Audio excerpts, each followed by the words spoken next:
Last week we traveled deep into the ganglands to give you a peek into the world of organized crime and those who fall prey to it, the victims and the perpetrators. I'm Leroy Hall. And I'm Deidre Dixon. But how do these gangs survive? And who and what helps to fund them? Our story today is on gangs and their money. This is CS311. Crime Stop Jamaica 311 in association with TVJ, Musson Foundation, National Bakery, King Alarm and Grace Kennedy present CS311 with Deidre Dixon and Leroy Hall.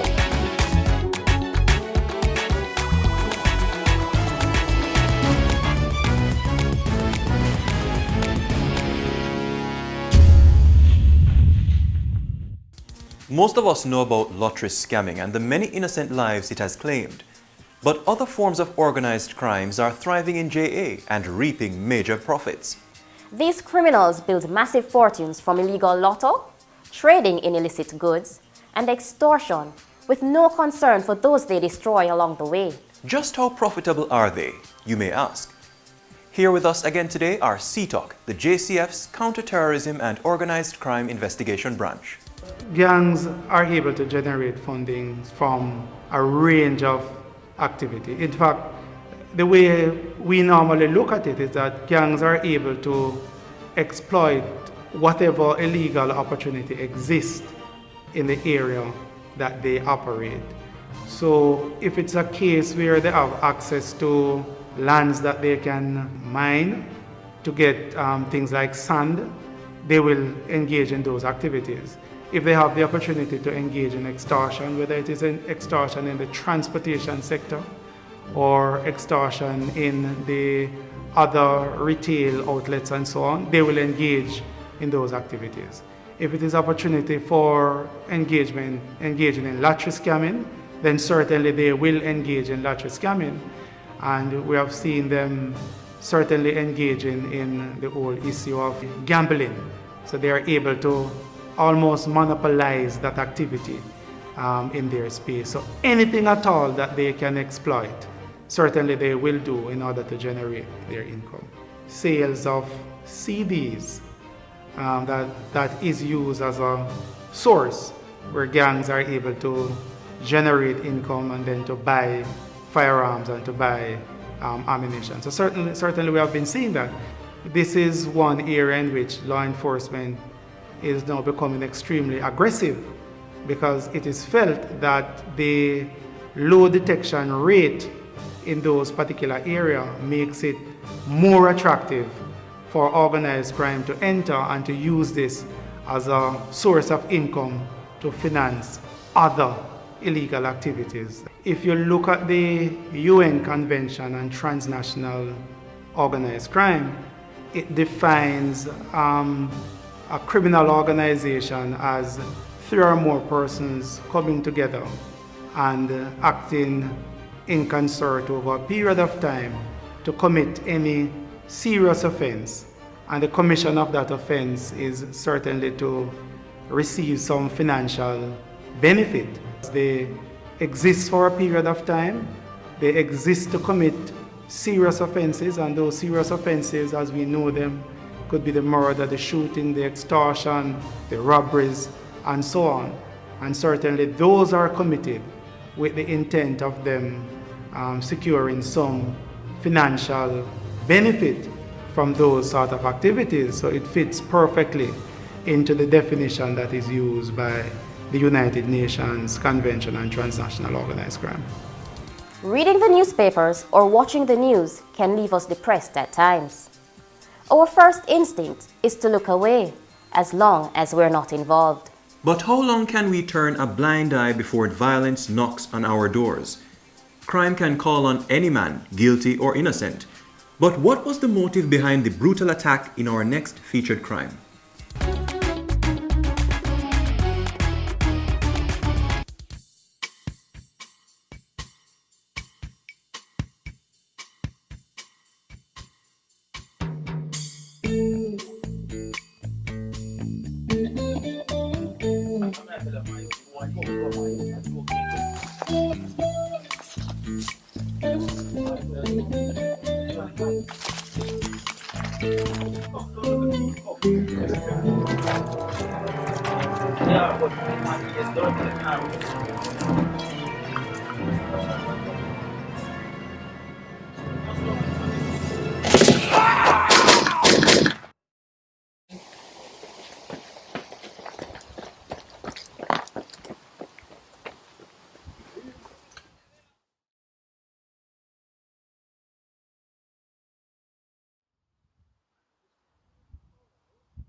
Dead were Nicholas Bobo Spence, Dalton Bigger Heron, and Nerick Bobby Diaz in what was thought to be a reprisal killing.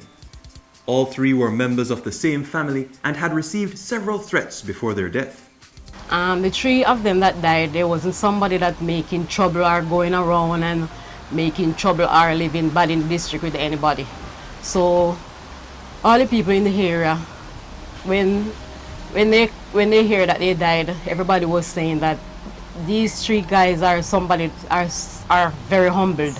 So they are wondering what's the cause of it. It's a wicked hack. You know, like them hang. Every time when we sit here, that's why I don't like stay up here, because every time when we sit and look at this spot and look, because me imagine everything and look, hear this shot, them rattle all over my head, me cry. I'm hurt and I'm hungry and I'm upset because my son, when he died, he was 25, and he died leave two children here to suffer. So I would like these perpetrators to put to justice. Knowing that they have killed 3 innocent people, I would like them to feel some hard punishment, even to hang.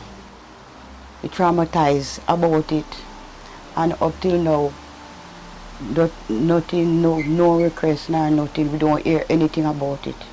The crime in Jamaica is very rough right now. The young youths, them are getting very heartless, so wild. They are killing some innocent people that is not involved in anything. The police and the soldiers, the government, I think they need to step up and do something more about it, because too much killing is going on in Jamaica and too much things is going silent, and too much of them are getting away with all these things. So it's give them more strength to go on and do this thing over and over again. Can you help to solve this mystery? Crime Stop is offering a total of $100,000 for information leading to the arrest and charge of those responsible for this bloody act. If you know anything, call Crime Stop at 311. You may hold the key to cracking this case. Organized crime has become such a profitable business that it's almost impossible to ignore its appeal. Here's a quick look at the dollars and cents of the underworld economy. Did You Know? Brought to you by Musson Foundation. The Proceeds of Crime Act. Any person found to have purchased property or articles from funds received from drug dealing and or trafficking, among other illicit activity, breaches the Act and will be arrested and charged. But the consequences of organized crime may be overshadowed by the massive profits to be earned. The reach of gang activity often crosses borders and seas. Proceeds of drug traffic and other gang activities often amount to hundreds of millions of dollars. It was revealed in 2013 that one notorious kingpin and area leader had accumulated well in excess of US $1.5 million in wealth. The assets of gangs may be difficult to track. They often mask ownership of properties, cash and other physical assets in the name of relatives and other associates. Some purchase houses, expensive vehicles and other luxuries in the names of unemployed persons who have no apparent connection to the day-to-day activities of criminal enterprise. Activities like illegal gambling rake in as much as $2 billion a year, much of which is attributed to gangs. But while the profits are tempting, the question remains, what price are you willing to pay? In the end, it may cost you your life. If you have ever thought of buying an illegal lottery ticket, you may care little about where it's coming from and who is living the high life on the profits. This interview may change your mind.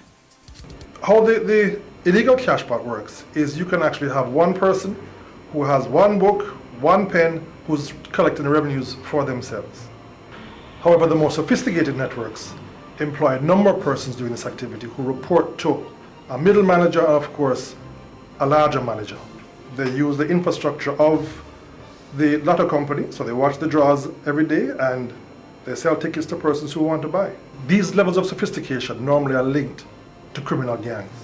And of course, the revenues that are generated in this type of illegal activity is going to buy guns and it's going to buy drugs.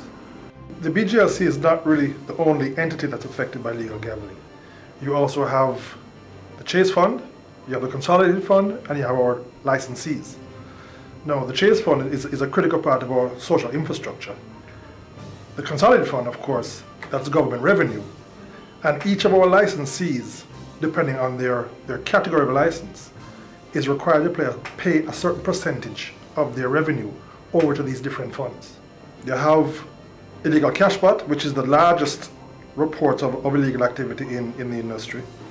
When you purchase a legal ticket from Supreme Ventures, you'll go into an agent, you'll fill out the forms, the form will be processed. An illegal ticket is nothing more than a piece of paper with your number that you've wagered, the amount you've wagered, and a signature. This industry is a very cash-intensive industry. While there are no scientific accounts or specific information regarding the profitability of illegal gambling, I would estimate that it's in the billions of dollars. Well, when it comes to the gaming machine industry, again, we have our licensees who are required to pay taxes to the government. You have other players in the industry who decide not to. And that, of course, leaves an unfair advantage to the persons who are paying the taxes.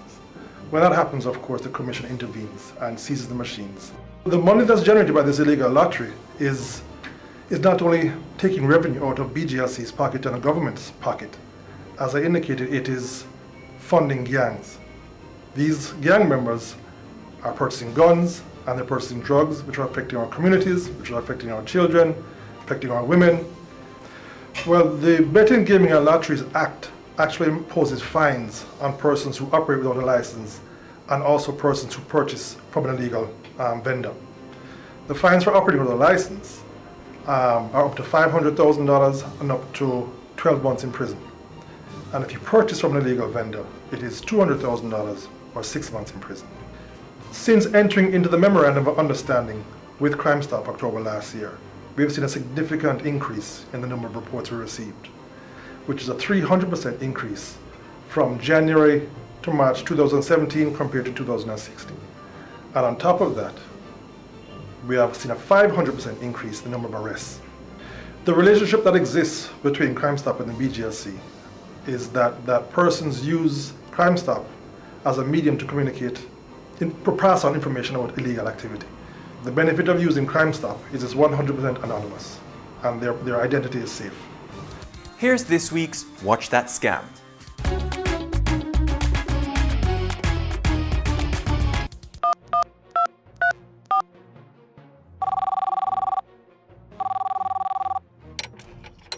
Hello? Hello, Hello? Nana Gail. Yes, morning. Who is this? My name is Javan Miller. I'm a classmate of your grandson, Freddie. Oh, how is my darling boy? It's so long I don't hear from him. You calling from New York? Yes, ma'am. Boy, Nana, I have some bad news. Oh, Lord. What happened? Is kill my Freddie up there? No, ma'am. Nothing like that. But it's Freddie. Him get into a little bit of trouble and them arrested him. Arrested? No. That don't sound like my boy. You sure is the right person you call? Boy, Nana, don't worry. He's innocent. But you know how them fight against black people up here. But Him begged me to call you to ask you to send some money to it quick so that I could go and bail him. Nana, I would pay it, you know. But funds for us students is so short. And Freddy don't have anybody else. Please, Nana, jail is not nice. I can't find the $500 that him need to bail him. 500 US. Send it, please. God. Boy, son, you don't have to beg. Time's hard, but I would never turn my back on my grandson. Never. I will find a way to send the money. Dear old Nana, I have good news and bad news. The good news is, Freddy is not in jail. The bad news is, you have just been tricked. Trust your instincts and ask questions before you act. And remember, anyone that has been arrested has the right to make a call. Before you hand your hard-earned money to unknown callers, do your own checks. If not, you might regret it. Don't be scammed.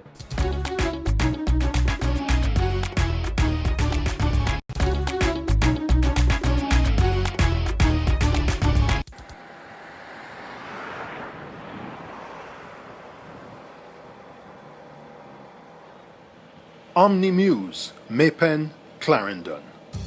The night of Monday, February 22nd, 2016.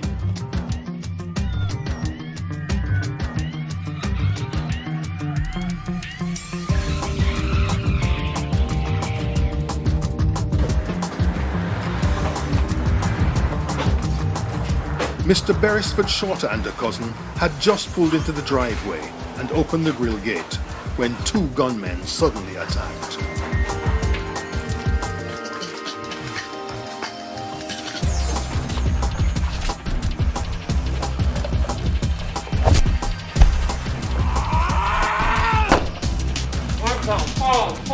In a matter of seconds, it was over. The cousin had been gun-butted to the floor and his pouch stolen. Beresford Shorter had been shot in the head. He died on the spot. The murderers ran off into the night. Mr. Beresford Shorter, a 77-year-old retiree, a husband, a father, a brother, and an upstanding member of the community, lay dead, murdered for no apparent reason. I'm just asking that if you know something to please come forward. Think about how you would feel if this was your father, your brother. It's just to be taken away. Death is something that's difficult for anybody to deal with. But when it's a murder and it's so harsh for no reason, it's hard. So I just want you to imagine what it'd be like if you had to deal with it, and how would you like others to handle it. If you know something, please come forward. That's all I'm asking. Just think about it. I know it's scary, but please just come forward and let the police know what they need to know. If there was a heavy penalty for these heinous crimes, then I think people would think twice. They feel that they're getting away with these crimes, so there's nothing for them to lose. I personally think they should bring hanging back. I have a sister, I have a nephew. The family is big. My father had a lot of siblings. We're all just, after all these months, it's a year and a lot of months, we're still scratching our heads. We still can't believe. I still can't come to terms with it. It's such a loss. I was so close with my father. It's such a loss. I did that painting at the moment, really, that my father was being murdered. I was visiting a senior, and the program put on a special event for those people who are visitors. And during the time frame where my father was being murdered, I painted that picture, not knowing that the date on it would be significant. February 22nd, 2016. It's a picture of two birds facing each other. I don't know for those people who are into dreams and interpreting, but to me it's very eerie that the very moment my father was being murdered, I was painting this picture. And every time I look at it, it just brings back, horrific memories for me. So again, I just want people to just think about how they would feel. I was driving when I got that call. I didn't even have time to pull over. And that person told me that my father had been shot. That's how I found out about it. And it was coming back from that event, so I just want people to put themselves in my shoes, and what would you like somebody to do for you if the shoe was on the other foot? If you know anything that could help solve this or any other case, let your voice be heard. It may take just a few minutes and only one anonymous call to help bring the criminals to justice. It's Crime Stop Jamaica 311. Your identity is safe. Your information may be priceless. Criminals are at their best under the dark of night. So to beat them, we have to be at our best too. Listen to this. Safety tips brought to you by King Alarm. Always ensure that your home is securely locked before going to bed. Establish an emergency break-in plan. Know your neighbors. Install a good monitored alarm system.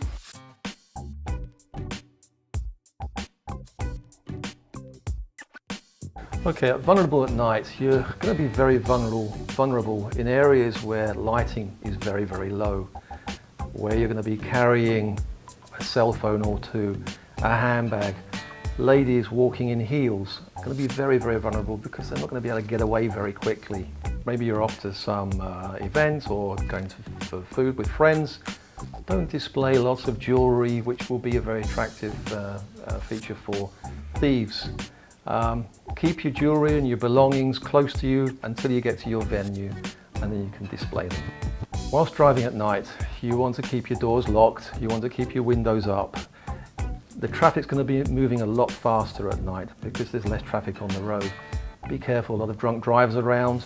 Again, if you have an accident, please don't panic, stay in the vehicle, call the police, await their arrival, and carry on from there. When you're driving along, you have a motorcycle pull up beside you, especially with two people on it. Be very careful, be very wary about what they're looking at, where their gaze is. Drive off. If they start moving towards you, I don't care what the traffic lights are doing, get away from there. It's a very dangerous situation. If you're planning a night on the town, these tips can help. Plan your route home. Tell someone where you're going and who you're with. Stay with your friends. Do not take unlicensed taxis. Don't accept lifts from strangers. If you drive and plan to drink, appoint a designated driver. Tell someone you've arrived home safely. When you follow the big money, you will find the criminals. But they can't take over unless we let them. Ultimately, we can win the battle if you join the fight. Special thanks to our sponsors, Musson Foundation, National Bakery, King Alarm, and Grace Kennedy. I'm Leroy Hall. And I'm Deidre Dixon. Tune in again next week as we tackle crime on CS311.